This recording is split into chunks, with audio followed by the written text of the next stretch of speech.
Hi, so hi everyone. I'm Miggy Laperal. I'm a second year BS Civil Engineering student, and I'm the president of UP Bike Share. I'm Elmo Harris, third year BS MBB, Molecular Bio and Biotech. Medyo malayo. Yeah, so And he does business dev. So all the marketing, PR. So UP Bike Share, it's a non-profit student initiative with the goal of getting people to places. So that's our shirt. That's our shirt. That's our tagline. tagline. But the very core of what we do was we want to provide a counterexample. Traffic in Manila especially has become this very big issue that everyone doesn't think. But it's just such a big problem that no one solution can solve it. No more roads. It really has to be a combined effort. And it's so big that it's so scary that a lot of people, the dangerous part was that a lot of people learn how to live with it. Na kung taga North kayo, you're like, ay, shucks, gimmick sa South, but then traffic eh. So it really affects the way that you live, the decisions that you make every day, and it really affects the quality of life that you can lead if you're stuck in traffic for over 3 hours a day, which over 70% of Filipinos are. So what we want to show is we want to prove that even as students, we can provide a successful counterexample to what can be a possible solution to traffic. We see that biking can be a legitimate solution because what the solution that we provide is called first and last mile journeys. These are distances which are too far to walk, but then too short to take any other form of public transportation. So ngayon ho, last and first mile journeys are served by pedicabs, jeeps, a lot of these informal forms of public transportation. But then we feel that if we can empower people by using bikes, mas efficient, mas mabilis, and it'll really get people to where they need to be and encourage multimodal transportation, which we feel is a good first step into getting people to adopt the spaces. Because there's this really nice mentality how like the vision that we all share, all members, we're from engineering, microbiology, architecture, we have guys from fine arts, from computer science, business administration, economics. It's a very, very mixed group. And the same vision that we share is the story that when you're on a bike, you see the city differently. You move at in a slower pace. And when you're outside the car, because inside a car, it's an artificial environment. You have the aircon, you can have your music, it's quiet. You don't breathe the smoggy air, you don't have to listen to the noise of the road. But when you're on a bike, you're the most vulnerable to those things. So you begin to notice those things. And it's in noticing those things that you begin to care about the foliage, the ecology, the quality of the roads, and the safety of the pedestrians who are on it.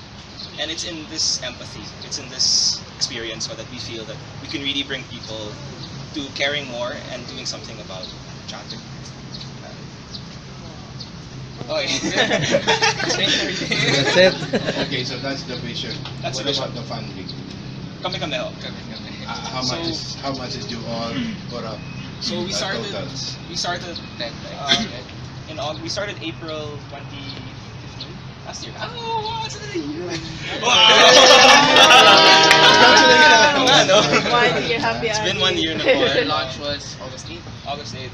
You started with how many We bikes? started with 10 bikes. 10 bikes. And now you have- the team Each raised one- 22,000 pesos for To the buy first 10 bikes. to buy 10 bikes. Opo. And And since may know the brand? 10 bikes, 22,000 only? Opo. What type of bike?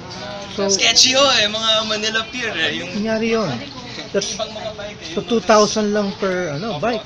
Yung notice nga po, yung ibang mga bike like this one, may mga patsi-patsi pa eh. Okay, What Ah. kind of...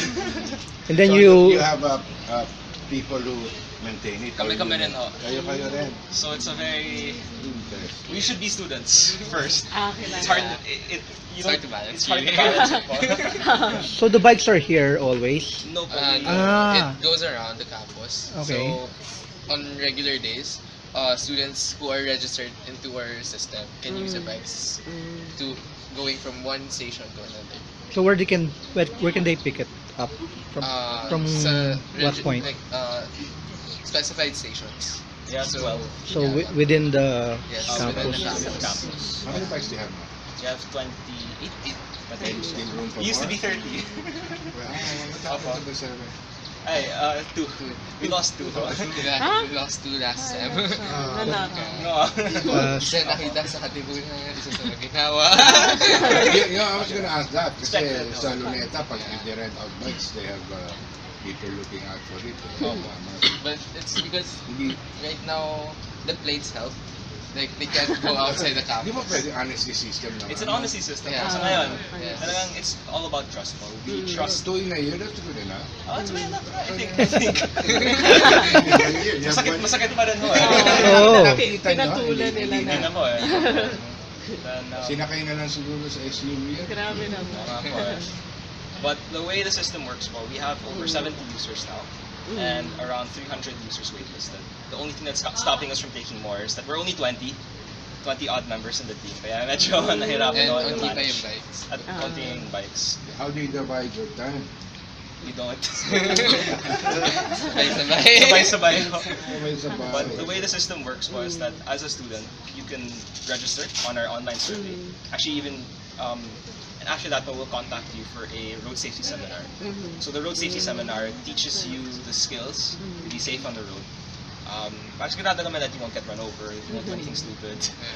And it also teaches you parang right of way. And we try to get motorists, invite the mga jeepney drivers also to come so that it's about education. Proper road etiquette and education. Because we understand that cyclists are the most vulnerable on any road.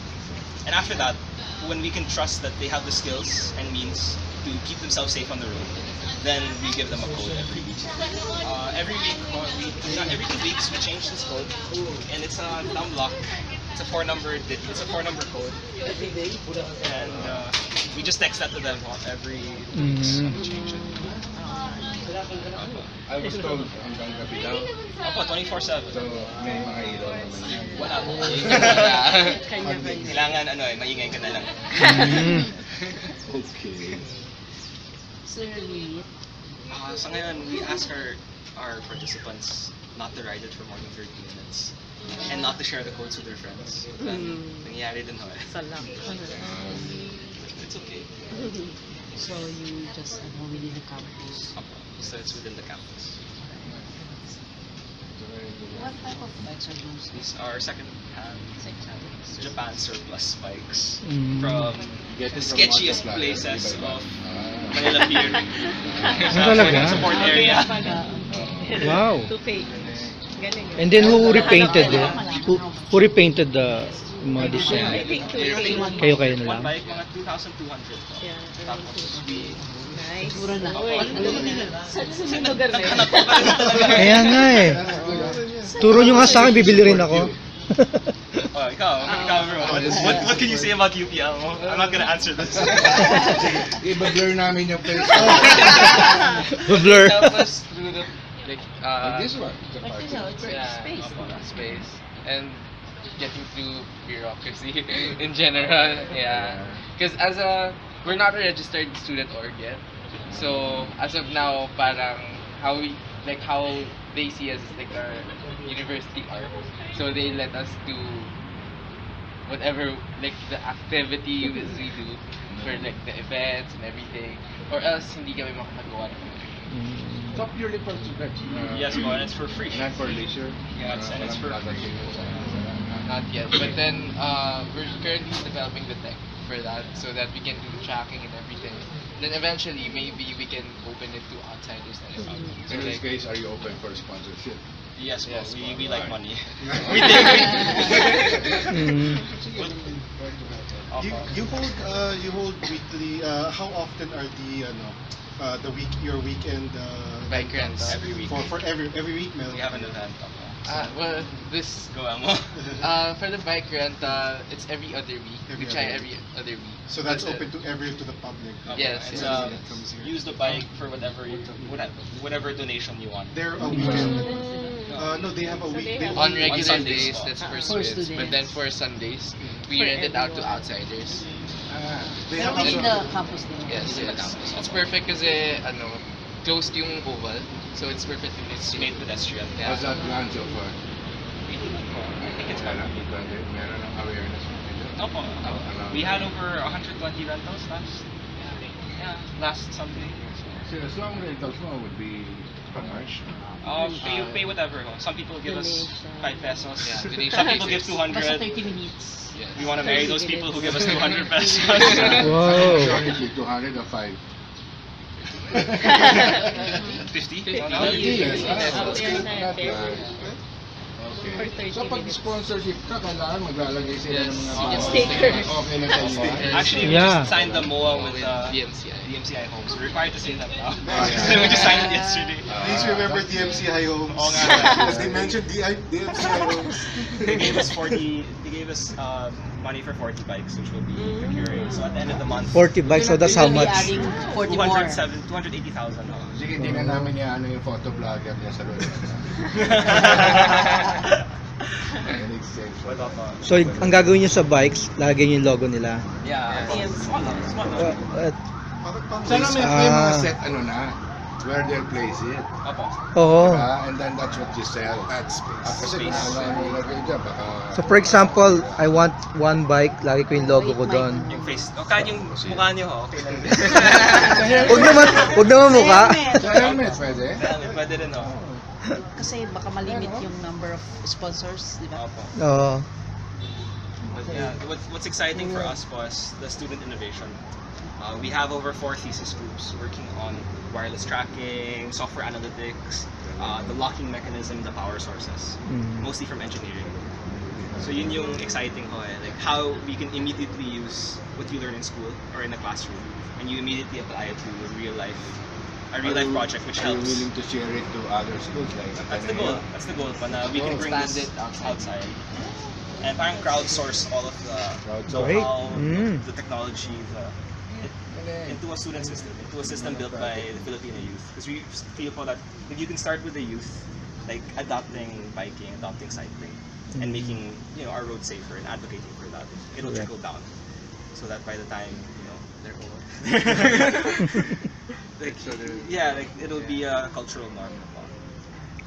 Our publication goes to tour operators and travel agents. So if they want to have a UP tour perhaps or bird watching, Yeah, they can pwede kayong What is it? Pero during on weekends lang. Oo nga eh. Ideally, mahirap. Kasi they are studying eh. domestic lang. They're studying eh. Pero shifting kayo. BS bike share ko kami. So BL bike share. Okay, BL bike share.